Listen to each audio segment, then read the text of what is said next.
마가복음 2장 1절부터 12절의 말씀을 가지고 예수님께 나오라는 제목으로 여러분과 은혜와 소망과 축복의 말씀을 나누고자 합니다. 오늘 우리가 읽은 마가복음 2장의 말씀은 세 가지로 구분할 수 있습니다. 첫째로는 예수님께서 중풍병자를 고치신 말씀이고, 둘째로는 예수님께서 세리인 레위, 즉 마태를 부르신 말씀이기도 합니다. 그리고 세 번째로는 금식과 안식일에 대한 말씀을 예수님의 입을 통하여 말씀하고 계십니다. 저는 이 세 가지 말씀 가운데 예수님께서 중풍병자를 고치신 사건을 중심으로 여러분들에게 하나님의 말씀을 전하도록 하겠습니다. 예수님께서 중풍병자를 고치신 사건과 우리들과 무슨 관계가 있을까요? 하나님께서는 오늘 이 자리에 모인 우리들에게 예수님께서 중풍병자를 고치신 사건을 통하여 무슨 말씀을 하시고자 할까요? 먼저 첫째로 자신이 죄인임을 깨닫는 것이 중요하다는 말씀을 하고 계십니다. 자신이 죄인임을, 병들었음을, 하나님께서 지으신 보시기에 아름다운 모습이 아님을 우리는 깨달아야 된다고 말씀하고 계십니다. 우리 다 같이 예수님께서 오늘 말씀하신 말씀의 내용을 함께 봉독합니다. 마가복음 2장 17절 말씀입니다. 읽겠습니다. 예수께서 들으시고 그들에게 이르시되 건강한 자에게는 의사가 쓸데없고 병든 자에게라야 쓸데있느니라. 나는 의인을 부르러 온 것이 아니요 죄인을 부르러 왔노라 하시니라. 아멘. 예수님께서 병들지 않은 자에게 의원이 쓸데없듯이, 의사가 쓸데없듯이 자신이 죄인이 아니라고, 자신이 의인이라고 하는 자에게 예수님이 쓸데없다는 말씀입니다. 왜냐하면 예수님은 죄인을 위해 오셨기 때문입니다. 우리 모두는 하나님 앞에 죄인입니다. 저를 비롯해서 이 세상에 완벽한 사람 없습니다. 다 죄를 짓고 살아갑니다. 그러므로 하나님께서는 로마서 3장 10절 말씀에 의인은 없나니 하나도 없으며 라고 말씀하고 계십니다. 하나님 앞에서는 모든 사람들이 죄인입니다. 요한일서 1장 8절부터 10절의 말씀을 읽겠습니다. 만일 우리가 죄가 없다고 말하면 스스로 속이고 또 진리가 우리 속에 있지 아니할 것이요 만일 우리가 우리 죄를 자백하면 그는 미쁘시고 의로우사 우리 죄를 사하시며 우리를 모든 불의에서 깨끗하게 하실 것이요 만일 우리가 범죄하지 아니하였다 하면 하나님을 거짓말하는 이로 만드는 것이니 또한 그의 말씀이 우리 속에 있지 아니하니라. 아멘. 자기가 죄인이 아니라고 하는 사람이 있다면 그 사람은 모든 사람이 죄인이다라는 말씀을 주시는 하나님을 거짓말하는 자로 만드는 사람이라는 것입니다. 자신이 죄인인 것을 깨닫는 것이 신앙생활의 가장 기초적인 첫걸음이에요. 우리가 예배를 드리고 봉사를 하고 주일만 예배를 드릴지라 할지라도 우리가 죄인임을 깨닫고 하나님 앞에 나와 겸손하게 고개를 숙이고 기도하는 것이야말로 신앙생활의 첫걸음입니다. 어떤 분들이 문제를 일으켜요? 나는 죄인이 아니다. 저기 옆에 있는 사람들이 죄인이다. 이런 분들이 문제를 일으킵니다. 목사도 마찬가지고요. 성도들도 마찬가지입니다. 그래서 하나님의 은혜를 받는 첫 단계가 자신이 죄인임을 깨닫는 것입니다.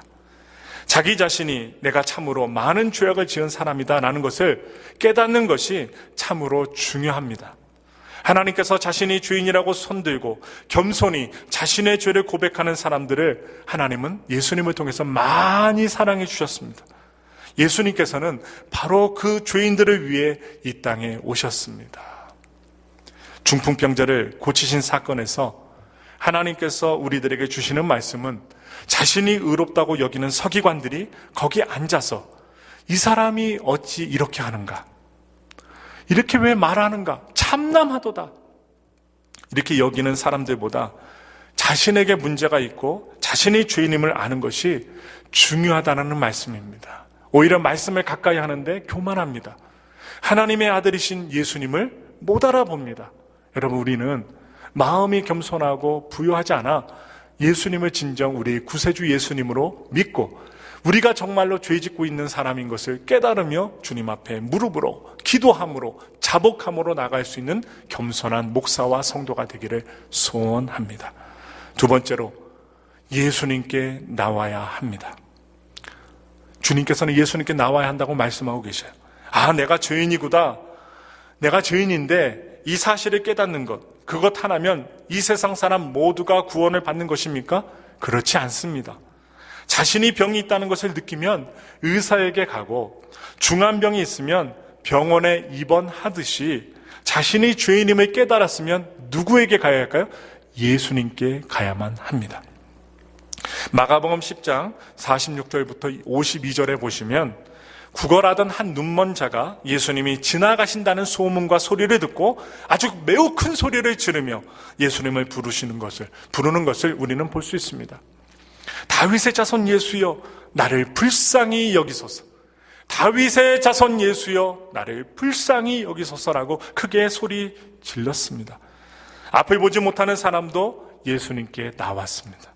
마가복음 5장 25절부터 34절의 말씀을 보면 12년 동안 혈유병에 걸려 온갖 수모를 당하고 어려움을 당했던 한 여인이 군중을 뚫고 예수님께 나왔습니다. 어려운 가운데 나왔지요.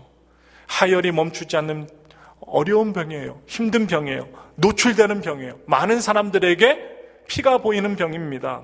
그 당시 사람들과 접촉을 피해야 하는 하나님의 명령인 율법까지도 어기면서 이 여인은 오직 예수님만 바라보고 나왔다는 것입니다.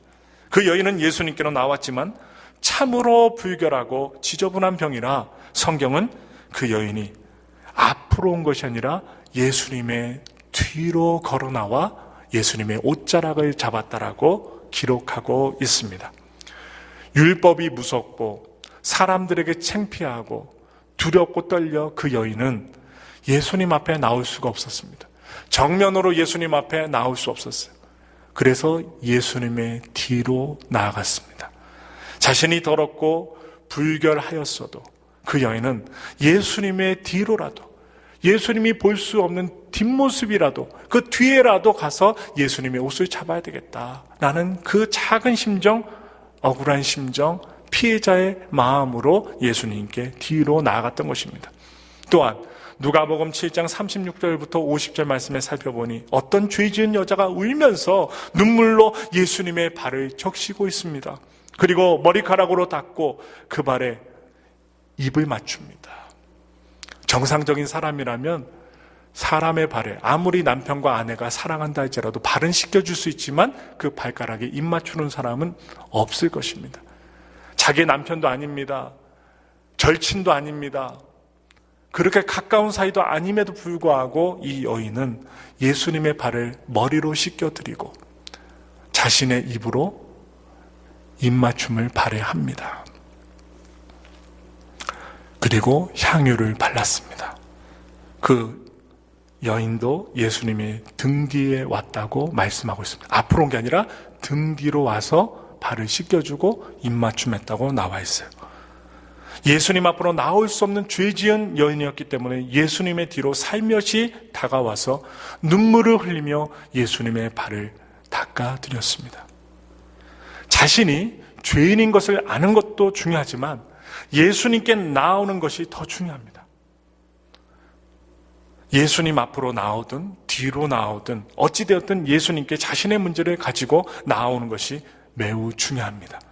자신이 문제가 있다는 것, 죄를 지었다는 것, 그리고 하나님 앞에 설 수 없다는 것 깨닫는 것도 중요하지만 예수님께 자기 자신의 질병과 죄, 문제를 가지고 나와야 한다는 것입니다. 여러분들은 어떤 문제를 갖고 계십니까? 말 못할 문제, 기도 제목이 누구에게나 한 가지씩은 다 있을 것입니다.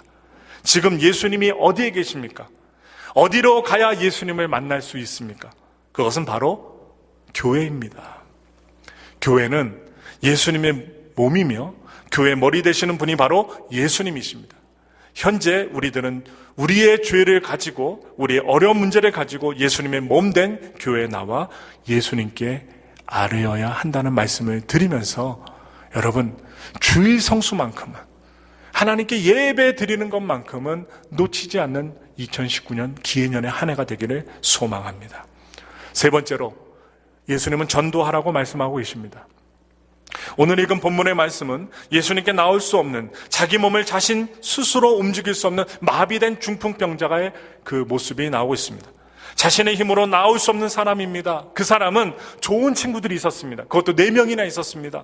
성경은 이 4사람이 그를 메워가지고 나왔다고 합니다. 그 중풍병자인 사람은 혼자서 나온 것이 아니라 친구들의 도움으로 예수님께 나오게 된 것입니다.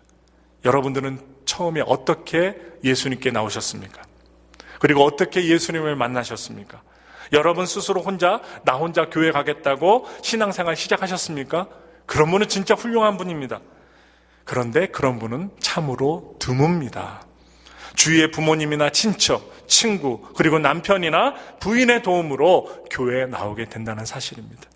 오늘 우리가 읽은 본문의 말씀 5절에 보시면 중풍병자를 메워온 사람들이 예수님께 그를 데리고 나왔을 때 사람들이 많아 예수님께 나아갈 수 없어 지붕을 뜯어 구멍을 내고 예수님께 내리는 그들의 믿음을 보시고 중풍병자를 고쳐주셨다라고 기록하고 있습니다.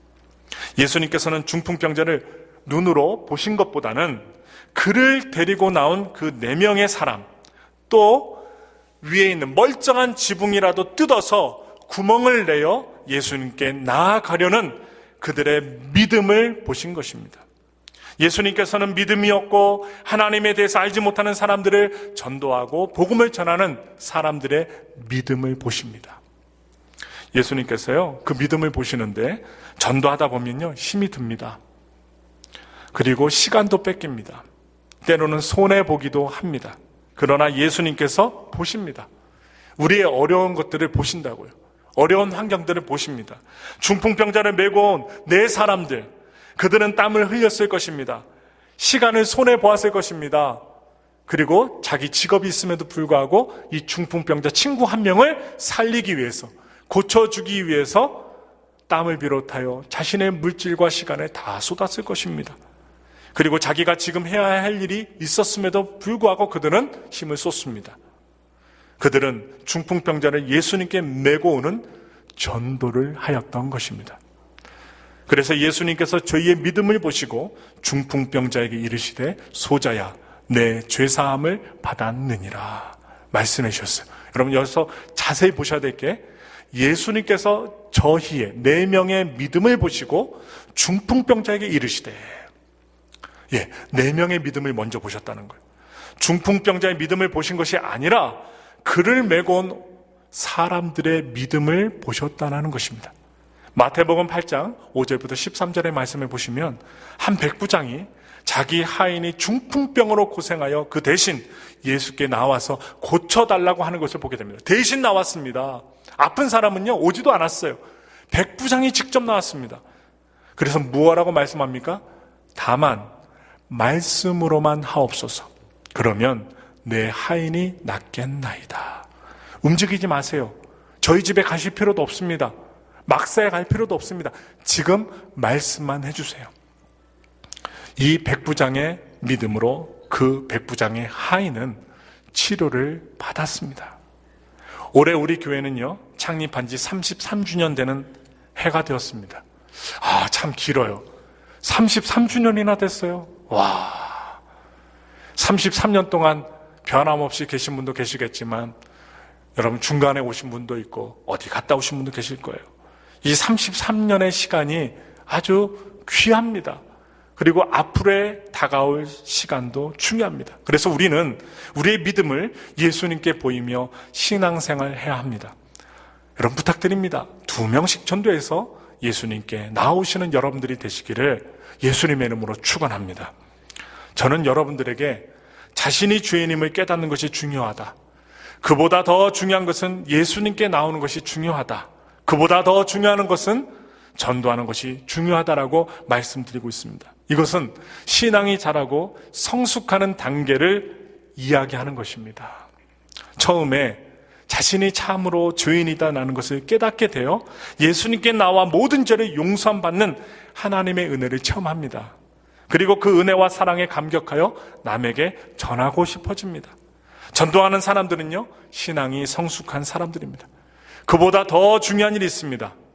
마지막으로 여러분들께 말씀드릴 제목인데요. 시험을 이기는 것입니다. 저도 사역을 하지만, 여러분 신앙생활 하지만 무엇이 다가와요? 시험이 다가와요. 참 신기해요. 맨날 평강으로 임했으면 좋겠는데 이상하게 시험이 찾아옵니다. 그래서 네 번째로 시험을 이기라고 말씀하십니다. 예수님께 나올 때, 그리고 사람들을 전도해서 예수님께 데리고 올 때 꼭 오는 것이 있습니다. 꼭 와요. 그것은 신앙의 성숙함을 막는, 하나님의 축복을 막는, 하나님의 열매를 막는, 하나님의 응답을 막는 장애물, 곧 시험입니다. 시험. 그 시험을 이겨야만 합니다. 4명은 중풍병자에게 이렇게 이야기해보고 저렇게 이야기해보고 그렇게 해서 참으로 어렵게 예수님께 나왔을 것입니다. 가자. 이 침상에 올라라. 내가 너를 예수님께 인도해 줄게. 나 몸이 아파. 나 침상에 올라가면 고통스러워. 그래, 네 4명 친구들 너희들만 가. 이런 이야기가 많이 있었을 것입니다. 그런데 어떻게 해요?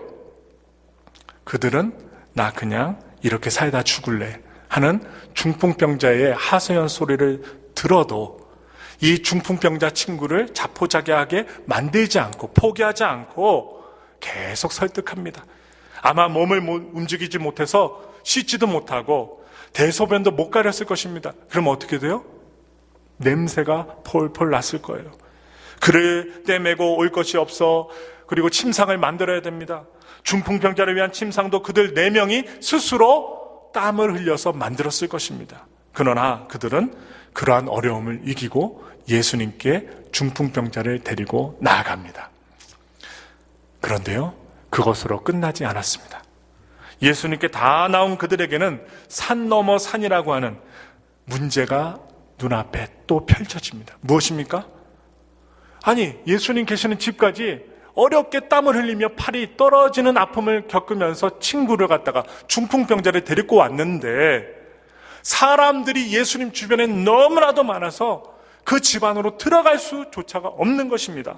아마 그들은 이렇게도 해보고 저렇게도 해보고 여기 중한 환자가 있으니 좀 길을 비켜주시오. 예수님께 나가게 해주십시오. 여러 가지 이야기를 했을 거예요.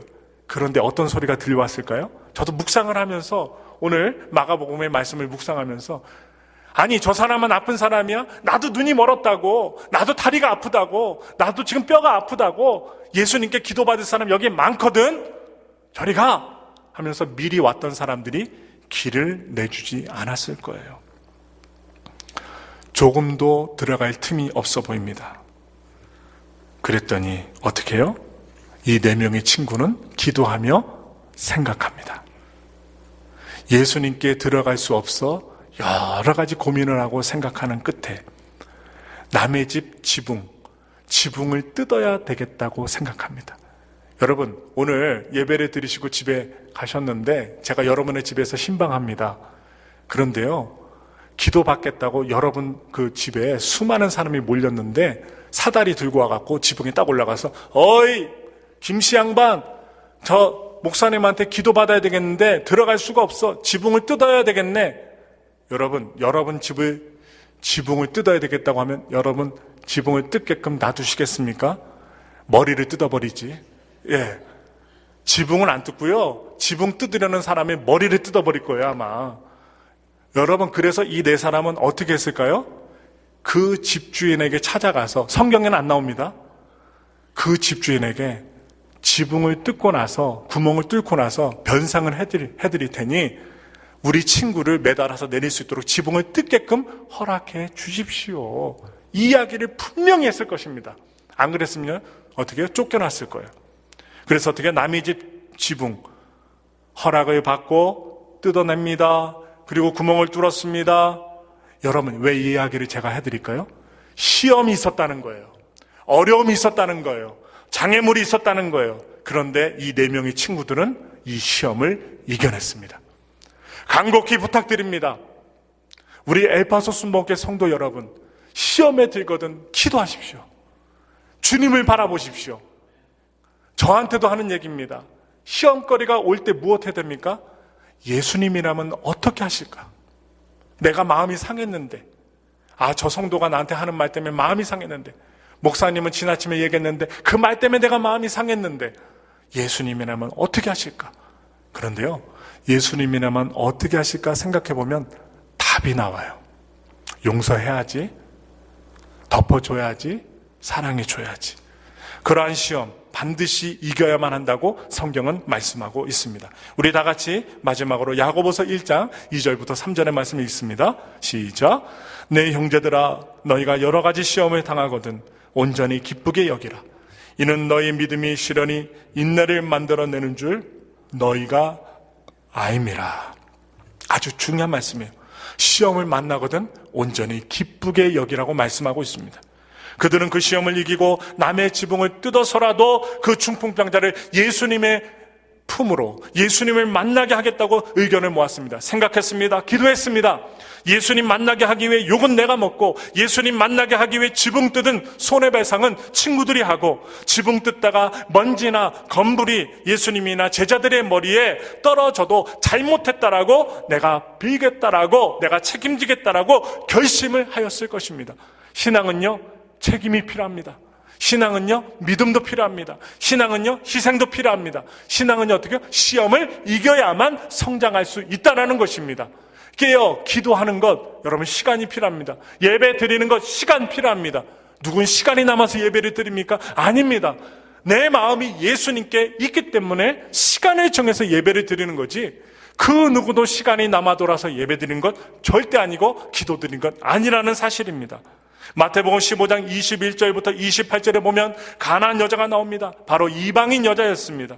그녀가 귀신 들린 딸을 고쳐달라고 예수님께 왔다가 개라는 엄청난 모욕감을 예수님으로부터 받게 됩니다. 아이들이 먹는 빵을 집에서 개들에게 던져주는 것은 옳지 않다. 예수님께서는 그 여자에게 아주 심한 말씀을 하셨습니다. 그 여인은 화가 나고 기분이 나빠서 그냥 문을 박차고 가버릴 수도 있었습니다. 그러나 그 여인은 끝까지 참고 간절히 예수님께 도움을 강청합니다. 얼굴빛 색깔까지도 변하지 않아요. 이 가나안 여인의 마음속에는 오직 무엇만 있었어요? 이 예수님을 통해서 귀신 들린 딸을 고쳐야 되겠다는 확실한 목표가 있었습니다. 그래서 끝까지 모욕을 참고 그리고 간구하였습니다. 주님, 그렇습니다. 그러나 개들도 상에서 떨어지는 부스러기를 먹습니다. 개만도 못하지만 부스러기 먹는 신앙으로 주님 앞에 나왔습니다. 예수님께 말씀을 드리며 개라고 개처럼 생겼다라고 말씀해도 좋으니 고쳐주시기만 하소서. 내 딸을 고쳐주세요. 그렇게 간구했습니다. 그 여인은 예수님께 칭찬을 듣고 여자야, 내 믿음이 크도다. 내 소원대로 되리라 하시니 그 시로부터 그의 딸이 완전히 깨끗하게 낫게 됩니다. 여러분 성경을 보시게 되면 예수님이요, 시험거리를 주세요. 교회든 사람이든 가정이든 직장이든 사업장이든 목사든 일반 평성도이든 시험거리를 주십니다. 그런데 그 시험을 이겨낸 자들이 하나님의 축복을 받아 누린다는 사실이에요. 시험은요, 교회 밖에서도 있지만 또한 시험은요, 예수님의 몸된 교회 안에도 있습니다. 분명히 말씀드립니다. 시험은 교회 안에도 있습니다. 목사에게도 있습니다. 성도님들에게 있습니다. 교회 밖에도 있습니다. 그러나 시험을 참는 자를 당해낼 수가 없습니다. 시험은요, 시험을 참는 자를 당해낼 수가 없어요. 우리의 삶 속에서 기도하다가 낙심하지 말아야 하며 시험 가운데 인내하는 것이 신앙 성숙의 바른 길인 것입니다. 엘파소 순복음교회 성도 여러분, 중풍병자를 고치신 사건을 통해서 우리들에게 들려주시는 말씀, 첫째로 우리가 죄인임을 깨달아야 되고, 둘째로 죄인이면 예수님께 나와야 합니다. 세 번째로는 예수님께 스스로 나올 수 없는 사람들을 전도하여야만 합니다. 마지막으로 시험을 이겨야 한다는 말씀이 오늘 4명의 친구를 통하여 중풍병을 고침받은 중풍병자 이야기 속에 담겨져 있다는 것입니다. 여러분, 우리 모두가 죄인임을 깨닫고 나와 하나님의 은혜 받고 구원을 받아 다른 사람들에게 복음을 전하는, 또한 시험을 이겨서 하나님의 온전한 열매를 맺는 성숙한 그리스도인들이 되시기를, 또한 올 한 해 동안 그 그리스도인이 되셔서 모든 것 다 이겨내고 하나님이 그동안 예배해 놓으신 하나님의 온전한 열매를 이루시는 모든 성도들이 되시길 예수님의 이름으로 축원합니다. 우리 이 시간 기도하겠습니다.